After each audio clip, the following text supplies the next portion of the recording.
Houthi की तरफ से अब अमेरिका को दिया गया है बड़ा झटका और हूती ने ऐसे ऐसे जो खबरें आ रही हैं उसके मुताबिक जो सोर्सेस से खबरें हैं कि हूती ने अब बाब-अल मंदेब के करीब MQ-9 रिपर ड्रोन को निशाना बनाकर गिरा दिया है। देखिए पिछले 12 घंटे के अंदर हूती की तरफ से जो हमले किए गए वो सब के सब हमले बिल्कुल उसी स्टाइल में किए जा रहे हैं, उसी तरीके से किए जा रहे हैं जैसे हमले ईरान करता है। जिस तरह से ईरान बैलिस्टिक मिसाइल्स दागता है, जिस तरह से ड्रोन अटैक्स होते हैं, जो डिफेंस सिस्टम ईरान का एक्टिवेट है, बिल्कुल इसी तरह से अब हूती के लड़ाके भी हमले कर रहे हैं। यानी जंग का अंदाज वही है जो ईरान करता है। दूसरी चीज, हूती ने अब वही एग्रेसिव अप्रोच ले लिया है जो ईरान ने हॉर्मूज को लेकर अपना रखा है। बिल्कुल वही रणनीति हूती ने बाब-अल मंदेब के लिए अपना रखी है। देखिए इस वक्त की जो बड़ी खबर है, US MQ-9 Reaper drone reportedly crash near चेल्बी एयरबेस इन जिबूती। देखिए जिबूती एक देश है जहां पर अमेरिका का एयरबेस है, चेल्बी एयरबेस। यहां पर अमेरिका इसको मैनेज करता है, काफी फाइटर जेट्स हैं यहां पे। देखिए गौर करने वाली बात है, जिबूती के इस चेल्बी बेस पर जितने ड्रोन्स फ्लाइट्स टेक ऑफ करती हैं ये लाल सागर, बाब-अल मंदेब और इसके आसपास के इलाकों में मिलिट्री ऑपरेशंस करती हैं। इसलिए चेल्बी एयरबेस बहुत इंपॉर्टेंट हो जाता है जिबूती का। अब जो खबरें हैं कि यहाँ पर एक MQ-9 रिपर ड्रोन जो है वो गिरा दिया गया है, क्रैश कर दिया गया है। और the embassy confirmed it was tracking an aircraft in distress but did not identify the aircraft और explain the cause of the incident.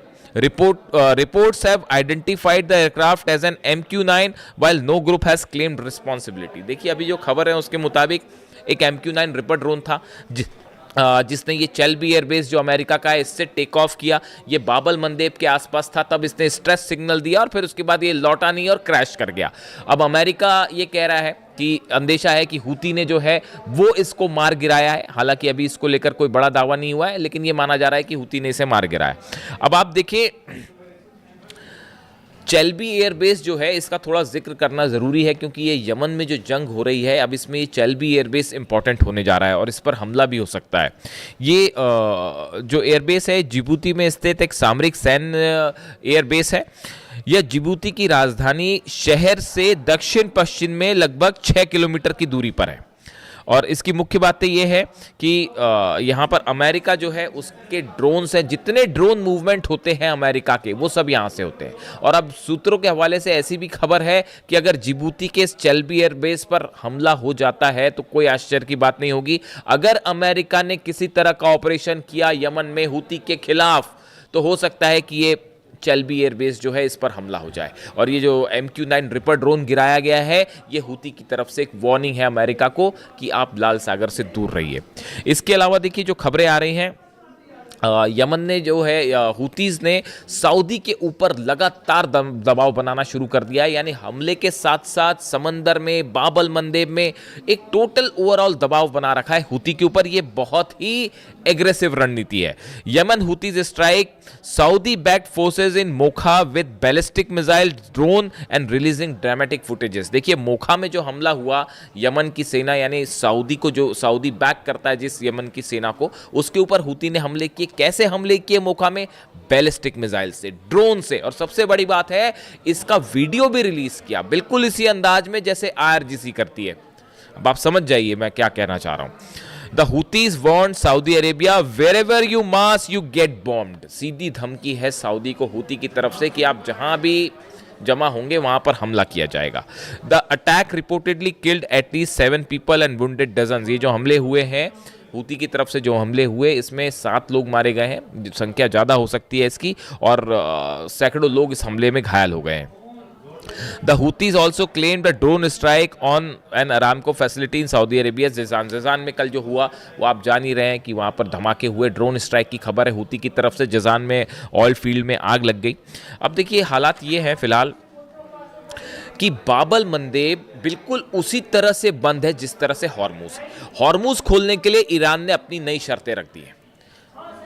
मुआवजा वापस दिया जाए, अमेरिका अपना सेना लेकर निकले, अमेरिका अपने बेसिस खाली करे। मतलब बहुत ही ज़्यादा सख्त शर्तें ईरान की तरफ से रख दी गई हैं हॉर्मूज को खोलने के लिए। अब ऐसी स्थिति बाब-अल मंदेब में भी अपना ली है हूती ने। हूती का जो स्टैंड है बाब अल मंदेब को लेकर वो बिल्कुल वैसा ही है जो ईरान का हॉर्मूज को लेकर है। अब इस हालात में सऊदी अरेबिया क्या करेगा? देखिए ये बहुत अहम हो जाता है मामला। जिस तरह से ये पैक्ट साइन हुआ सऊदी पाकिस्तान हूती तुर्की का उसको लेकर ये था मामला कि अब ये सऊदी पर सीधा सीधा हमले हो रहे हैं, इसी को ही जंग कहते हैं, सीधे हमले हो रहे हैं। ऐसी स्थिति में तुर्की और पाकिस्तान क्या करेंगे? क्या दोनों किसी तरह से हूती के ऊपर हमला करेंगे? इस तरह के तमाम सवाल थे, लेकिन ये साफ कर दिया गया है खासतौर पर तुर्की की तरफ से कि फिलहाल ऐसा कोई जॉइंट फ्रेमवर्क ही तैयार नहीं है जिसके तहत तुर्की जो है वो इस मामले में शामिल हो।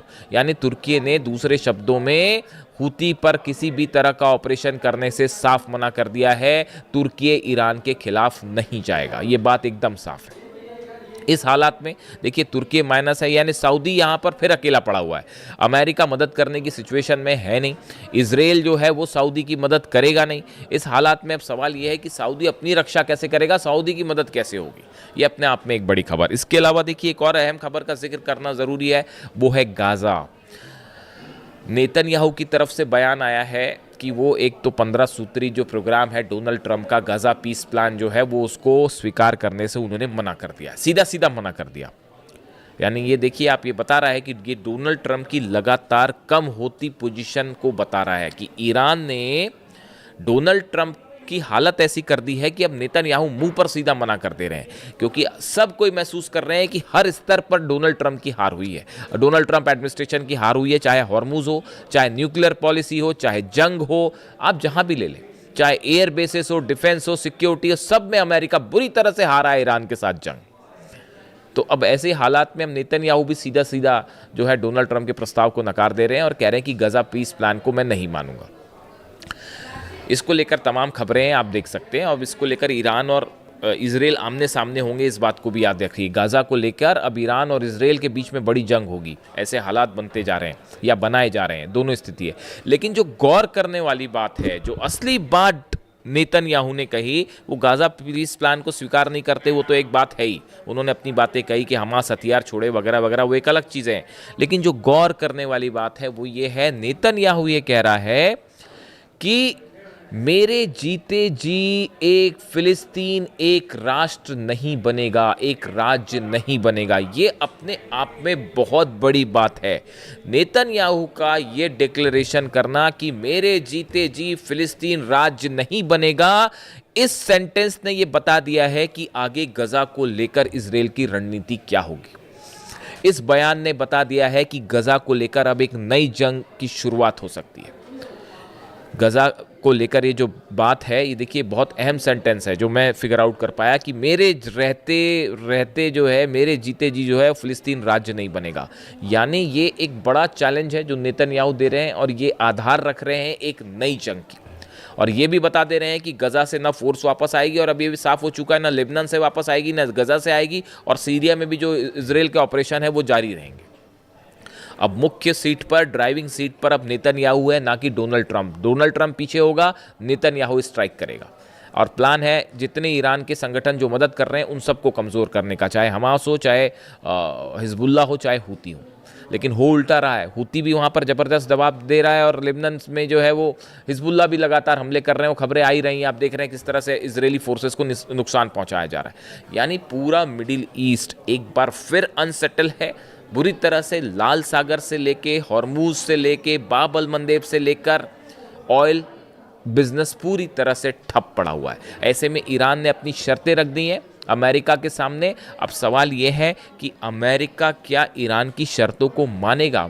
क्या मुआवजा देने की बात जो ईरान ने कर दी है, क्या डोनाल्ड ट्रंप उसको मानेंगे? अगले चंद दिनों में एक बड़ा चेंज आप देख सकते हैं पूरे मिडिल ईस्ट में, और देख सकते हैं आप कि कैसे यहाँ पर समीकरण बदल रहे हैं और पावर सेंटर शिफ्ट होके अब तेहरान और ईरान पहुँच चुका है। इससे जुड़ा जो भी अपडेट होगा आप तक पहुँचाऊंगा। कमेंट करके बताइए वीडियो कैसा लगा। Thank you so much.